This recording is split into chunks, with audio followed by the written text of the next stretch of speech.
சிவபூசை என்பது வெறும் சடங்கு அல்ல, அது மனம், மொழி, செயல் மூன்றையும் தூய்மைப்படுத்தி மனிதனை ஞான மார்க்கத்தில் அழைத்துச் செல்லும் உன்னத ஆன்மீக பயணம். அத்தகைய சிவபூசையின் மகிமையை நான்முகன் உபதேசித்து உயர்ந்த கருத்துகளுடன் இப்போது நாம் கேட்க இருக்கிறோம். ஈசனை மந்திரங்கள் சொல்லி லிங்கத்தில் ஆவாகனம் செய்ய வேண்டும். அர்க்கியம் விட்டு அத்தர், பன்னீர், சந்தனம் முதலான பரிமள திரவியங்களினால் அபிஷேகம் செய்ய வேண்டும். பிறகு சுத்த நீரால் அபிஷேகம் செய்ய வேண்டும். வடித்தெடுத்த நீரானது கங்கா நீருக்கு சமமானது.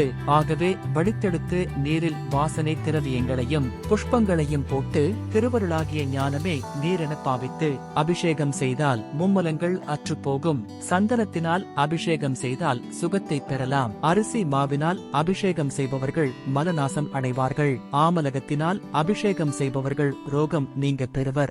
ரசபஞ்சாமிர்தம் கொண்டு அபிஷேகம் செய்தால் வெற்றி நிச்சயம். பலபஞ்சாமிர்தம் கொண்டு அபிஷேகம் செய்தால் செல்வம் பெருகும். பாலினால் அபிஷேகம் செய்தால் ஆயுள் விருத்தி உண்டாகும். மஞ்சள் மாவினால் அபிஷேகம் செய்தால் ராஜவசியம் ஏற்படும். பஞ்சகவியத்தினால் அபிஷேகம் செய்பவர்கள் ஆன்மசுத்தி பெறுவார்கள். தயிரினால் அபிஷேகம் செய்தால் மக்கள், நெய்யினால் அபிஷேகம் செய்பவர்கள் மோட்சப்பேறு அடைவர். தேனினால் அபிஷேகம் செய்தவர்கள் சங்கீதவந்தை பெறுவர்.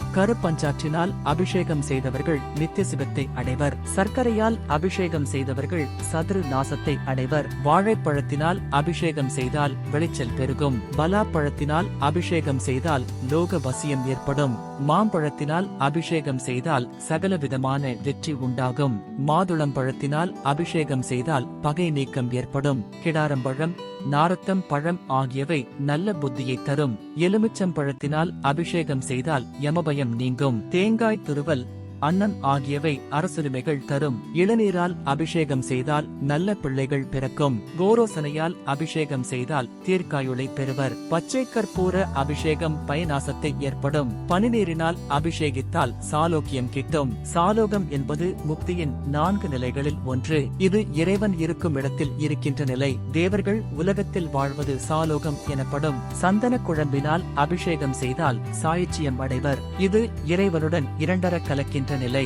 சகசிரதாரா அபிஷேகம் செய்தவர்கள் ஞானத்தை அடைவர். இத்தகைய ஆன்மீக உண்மைகளை அறிந்து அனுபவித்து வாழ்வில் நடைமுறைப்படுத்துவோம். இத்துடன் இணைந்திருங்கள். KMB பக்தி.